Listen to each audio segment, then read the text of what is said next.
Though short-lived, the Dreamcast got over 600 official releases around the world, very few first-person shooters. And if you're like me, the best known was Half-Life, which was never actually released during the lifetime of the console. So let's take a look today at 5 of the other Dreamcast FPSs and ask, are they worth playing today? Soldier of Fortune, released in July 2001, developed by Raven and published by Activision. The devs actually got the rights from the gun magazine Soldier of Fortune to use their brand. This game has a standard FPS story. The bad guys, this time neo-Nazis, are on a hunt to acquire nuclear weapons, and our American hero, a member of the mercenary group The Shop, must travel the world to stop them. But after the mindless story, there is a solid base of action. The game takes place in a variety of different levels and environments, from trains to sewers to the city.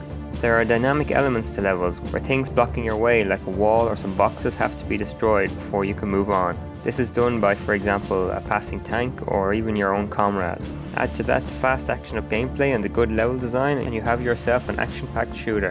One of the mechanics that got the most attention at the time was the location-sensitive enemy damage, similar to GoldenEye 64, where the location you shoot an enemy will reflect the damage you cause and change the bad guy's animation. You can make their head pop, make them grab their arm, or yes, even get the crotch shot. 5-star game. There's even a non-violent mode, if you have good enough aim, where you can shoot the gun out of their hand and force them to surrender. It might be hard to believe now, but the game got praise at the time for its realistic graphics, and true enough, these are some of the better graphics out there for the time. And like the level design, the game really makes an effort to keep things dynamic and interesting for the player. The biggest detractor from the game is the difficulty balance. The game starts off really easy. I never really worried about my health until about level 4 or 5, which can really take some of the excitement away. This isn't a deal breaker, however. The game does its best to ramp up the excitement in other ways, with helicopter attacks, bridges exploding, or entire bases being booby-trapped and bombed. There is a sudden sharp difficulty spike after you enter the Serbia level though, and there start to be a lot of cheap deaths. From enemies seeing you from miles away and killing you before you have time to react, to walking into a room surrounded by enemies with perfect aim. Up to that point, levels were nicely paced, with enemies neither being overwhelming nor too sparse, but afterwards they have instant reactions, perfect aim, and even seem to do more damage than before. On a more minor note, there are also a few parts where it's unclear where to go because the design doesn't quite guide you in the right direction. A door might be too easy to miss, or the next step might be a bit hidden. Overall though, if you don't mind the cheap deaths later in the game, this is a solid FPS, and even if you do mind those deaths, the first few levels are still worth it. It's available now on GOG, so it's probably easier and better to get it there if you're a PC gamer.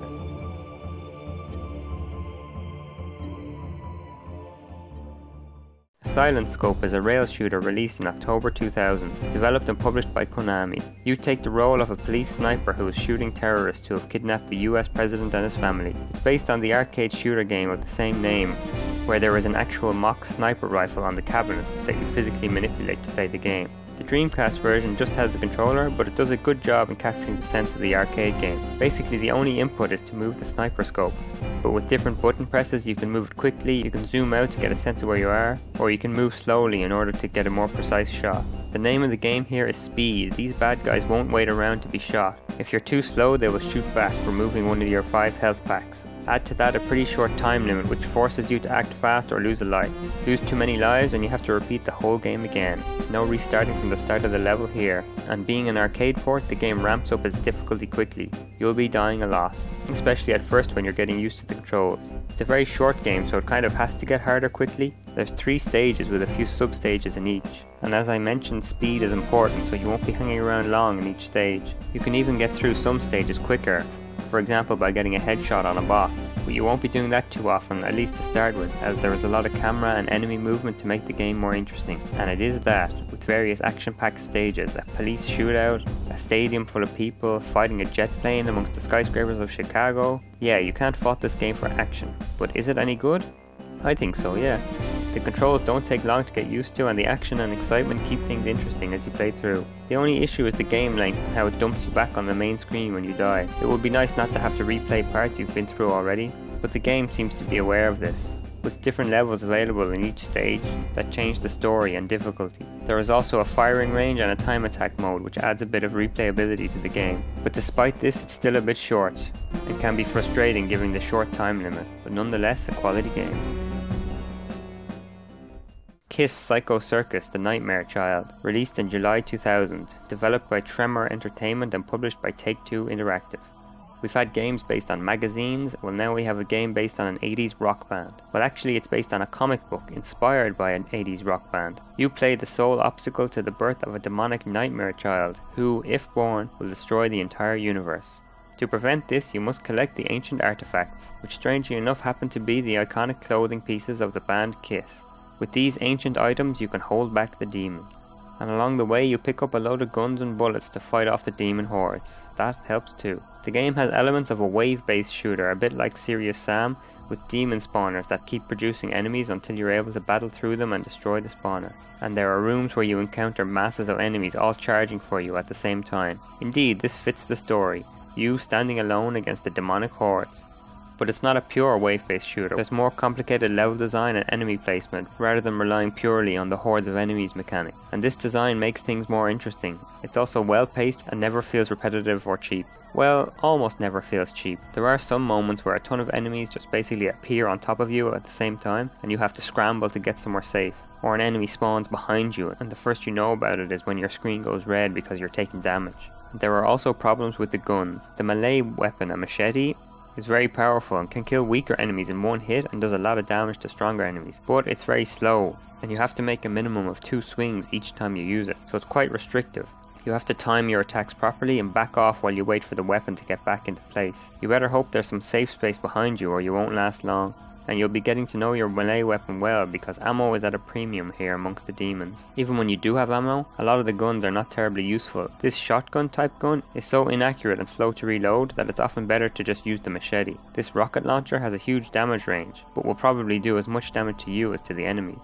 This can lead to some strategic thinking when it comes to weapon choice, but when your choices are bad or worse and the horde of demons chasing you down leave you without much time to make that choice, it can get a bit frustrating. There can be some tedious moments as a result. There are lots of moments where you have to move in, shoot, then move back to allow your weapon to recharge, and then repeat until all the enemies are dead, which just makes it even more frustrating when an enemy appears behind you and kills you, sending you back to the start of the level to do it all again. But I don't want to overstate it, it's actually a pretty good game. As I said, the level design is good, the demons are very aggressive and create a sense of tension, the melee weapon can be satisfying to use, sometimes taking down multiple enemies in a single hit. The railgun, unlike the others mentioned, is also pretty satisfying to use when you have ammo for it, being quick and devastating. And the aesthetics are fantastic. A lot of care and attention clearly went into designing the backgrounds and scenery.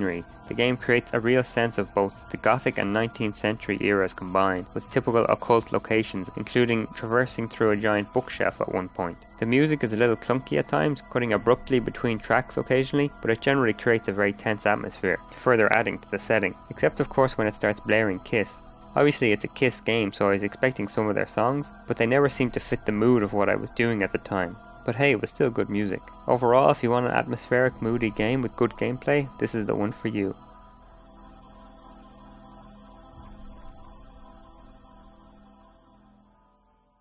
Tom Clancy's Rainbow Six, released in May 2000, developed by Pipe Dream Interactive and published by Red Storm Entertainment. This is where it all began for the tactics-based stealth shooter. Well, it actually began on the PC, but anyway. This game sees you take control of a SWAT team-esque international band of mercenaries called Rainbow, who travel the world taking out bad guys. The idea behind the game was to create a more realistic shooter, where running missions is more about squad and tactics management than running in guns blazing and taking out everything that moves. In this game, team members get tired and need to rest. If they get injured, they need to recover. If they die, they don't come back. It's also a detailed planning exercise where you manage different squads and tell them precisely where to go in order to successfully harness the element of surprise and stop the bad guys. And don't forget, bullets in this game are lethal and can kill you in one shot. But the realism doesn't stop there. You really need to read the mission briefing to know what your objectives are. And it's a long briefing too, not just a few bullet point objectives. If you don't read it, you could end up wandering around a level looking for enemies wondering what to do. The game will also punish you for not following the attack plan. Without it you'll end up lost, or worse, ambushed and dead. Unfortunately, the planning screen is quite a chore. The game gives you basically no guidance apart from the mission briefing as to what you're supposed to do, what's a good plan, or even where the enemies are likely to be. Couple that with the Dreamcast controls and it makes the whole thing a pain to use. And since the game gives you a default plan to begin with, it's way easier to just say, okay, yeah, I'll go with that. But that won't last long. The game will soon start forcing you to change the plan to avoid walking straight into an ambush. But on the plus side, there are many different ways to approach a level, so it doesn't have to feel like you're banging your head against a wall. If one way fails, you can try a different way, and then a different way, and so on. But be careful, as your death lies on the other side of a wrongly chosen door. But no matter how you plan, stealth is the name of the game here. Enemies will often be placed behind doors or obstacles, or in difficult to see positions, so you really need to creep around or one of those lethal bullets will end up in your head. You also need quick reactions, since if an enemy sees you, it's basically a quick draw competition to see who kills who first. And don't rely on your AI buddies, cause they're pretty much useless in a tense situation. There are bits of realism in other areas too, unlike other FPSs. For example, choosing heavier armor makes your squad member move slower, and there's no changing guns or equipment once the mission starts. You also have to reload yourself, which to be honest is pretty annoying and easy to forget. You will also hear lots of ambient sounds like crickets or footsteps or reloading guns as you're creeping around, rather than dramatic music. The controls, meanwhile, beyond basic movement, are quite ridiculous. There are multiple button presses just to do basic things like crouch or take out night vision, but the game includes lots of other commands like telling the other squad teams to engage or telling your squad mate to hold back. This slows down the game a lot as you sit there trying to remember the arcane collection of buttons to press and in what order to do what you want, inevitably ending up on the map screen by accident and then spending another few minutes just trying to get off it again. This discourages the use of the strategic element, which is a shame, but might just be another part of porting the game to a console. But to be fair, it's probably fun once you master them and can properly control yourself and your team. Overall, if you like a tense stealth game with lots of detailed planning before missions, then this is your game. Tom Clancy's Rainbow Six Rogue Spear, released later that year in November 2000, developed again by Pipe Dream and published by Red Storm, the sequel to the previous game, and though the basic gameplay is the same, there are some important changes which affect the experience. So the basic gameplay and story is the same. You're the same international anti-terrorist squad. You even have the same team members returning. You also have the obligatory improved graphics, but the difficulty here has increased significantly. This has a big impact since planning, teamwork, stealth and even luck are now far more important than before. If you don't plan out your team's moves carefully, you could end up with a mission failed notice before you've even got to the main section of the mission. But it doesn't make the tactics screen any easier to navigate. You're confronted with a lot of arrows and symbols to figure out, and little guidance on what to do. And the control system is not exactly suited to this type of navigation. To be fair, the Dreamcast keyboard is compatible with this game, so that might make it easier, but on the controller it was a slow process, given the speed of the cursor and how the button's functions can change depending on what screen you're on. Even the in-mission controls are unwieldy. The prequel's multi-button controls are gone, but now we have a complicated system of menus which you navigate using the directional pad. To be fair to the devs, the Dreamcast doesn't have that many buttons, and most of them are already used for movement, but there are a lot of different options on these menus that seem superfluous, and there's no button to move back a menu. So if you're in a tense situation with a bad guy around the corner, you're there trying to remember which sub menu crouch or night vision is in, which really takes you out of the action. You just want a quick button press and then to get going. Another change is the aiming and moving. First off, the movement, especially strafing left and right, is a lot slower, which is not too big a problem on its own, but add to that the change in aiming. In the previous game, the cursor snapped to the enemy's head, then snapped off as soon as the enemy was dead. Here the cursor takes a few moments before snapping away, so if there's another enemy nearby, given the slowness of the strafing, and with your cursor stuck on the previous enemy's head, you don't have time to react before being taken out. You could even lose the entire mission if there's a hostage in the same room, because the enemies will make a beeline to the hostage, while your cursor is still attached to the previous enemy's head. I also experienced at least some cheap enemy placement, being placed behind you where you can't see him, leaving you dead without warning. All this leads to a trial and error type of gameplay where you basically need to learn off the entire level in order to know where the bad guys are and how to attack them in order to progress. There is also usually a longish sequence at the start of each level where you run into position, which can make this constant restarting a bit tedious. But to be fair, I think this is part of the idea. The game is supposed to be all about pinpoint precision, with decisions having serious consequences to the mission and important results depending on instant reaction times, with the aim to create a sense of tension, which inevitably comes with big quick decisions. You also need to make good planning decisions right from the get-go, and you're forced to redo it again and again until you get it right. However, I found it quite frustrating with deaths happening suddenly and without warning and without a fair amount of ability to prepare. That said, the game got quite good reviews at the time, and if you like that kind of high tension, high risk gameplay, you'll like this game. It just wasn't for me. Thank you all for watching.